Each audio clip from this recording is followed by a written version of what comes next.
Brought to you by NBC bearing, भारताची पहिली bearing उत्पादक। धाराशिवच्या भूमारी परांडामध्ये अतिवृष्टी झाल्यानंतर शेतकऱ्याचं मोठं नुकसान झालंय। त्यामध्ये सोयाबीन असेल, इतर फळबागा असतील, त्याचबरोबर झेंडूची बाग असेल, इतर फुलाची बाग असेल, अशाच प्रकारे धाराशिव जिल्ह्यातील भूम तालुक्यामध्ये अंजनसोंडा गावामध्ये एका शेतकऱ्याचं पॉली हाऊसमध्ये लावलेल्या फुलाचं मोठं नुकसान झालंय। लाखो रुपये खर्च करून उभा केलेलं पॉली हाऊस, त्याचा कपडा जी आहे ती फाटलेला आहे। जी लावण्यात आलेली फुलं होती ती सुद्धा सगळी उद्ध्वस्त झालेली आपल्याला पाहायला मिळतंय। महत्त्वाची गोष्ट म्हणजे दिवाळी आणि दसरा याच्या पार्श्वभूमीवर बाजारात विक्रीसाठी ही फुलं लावली होती, मात्र अतिवृष्टीने ही फुलं जी आहेत ती पूर्णपणे नष्ट केलेली आपल्याला पाहायला मिळते। विविध जातीची फुलं आहेत। महागाचं रोप सुद्धा शेतकऱ्यांनी लावलं होतं, पाण्याची सोय केली होती, मात्र अतिवृष्टी आल्यानं या शेतकऱ्याला अक्षरशः उद्ध्वस्त व्हावं लागतंय। आपल्याबरोबर ह्या पॉली हाऊसचे मालक आणि शेतकरी आहेत। मला सांगा, किती खर्च केला होता आणि कुठल्या कुठल्या जातीची फुलं होती? ही झेंडूची फुलं होती। ह्या पॉली हाऊसला कमीत कमी 9 लाख रुपये खर्च केलाय। हे महागाडी रोपं होती, पण अक्षरशः काही सुद्धा राहिलं नाही ह्याच्यात। सगळं पॉली हाऊस वाऱ्याने फाटले आणि आता ह्याच्यात म्हणजे निघासारखं काहीच नाही।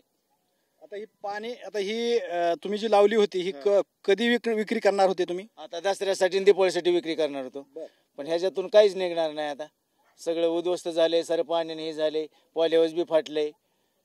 किती पॉली हाऊस उभा करायला किती खर्च लागला होता तुम्हाला? कमीत कमी 9 लाख रुपये घातले ते मी। 9 लाख रुपये? 9 लाख रुपये घातले। पण आता काय त्याचा उपयोग नाही? काय उपयोग नाही। आणि ह्या फुलातून म्हणलं होतं काही निघल, पण त्यातून बी काही निघायची शक्यता दिसेना।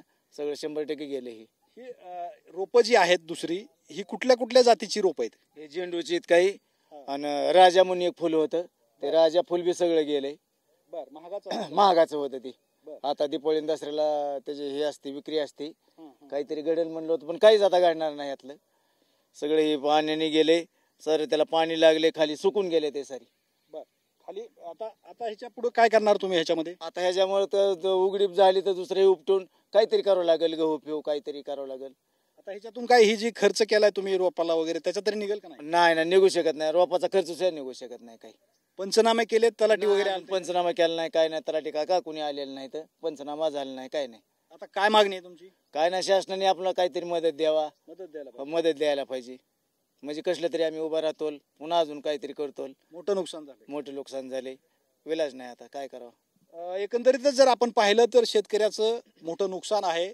सुमारे 9 लाख रुपये खर्च करून हे शेडनेट जे आहे ते उभा केलं होतं, मात्र शेडनेट तर खराब झालंच, मात्र त्यातली फुलं जी होती लावलेली ती सुद्धा नष्ट झालेली आपल्याला पाहायला मिळते। कॅमेरामॅन विकीसह मी श्रीराम क्षीरसागर, TV9 मराठी, धाराशिव, भूम।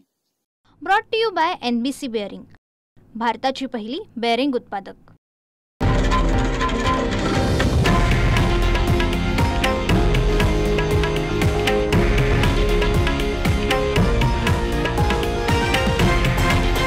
हे आहे देशातील नंबर 1 न्यूज नेटवर्क आणि आपण पाहत आहात TV9 मराठी, एकमेव।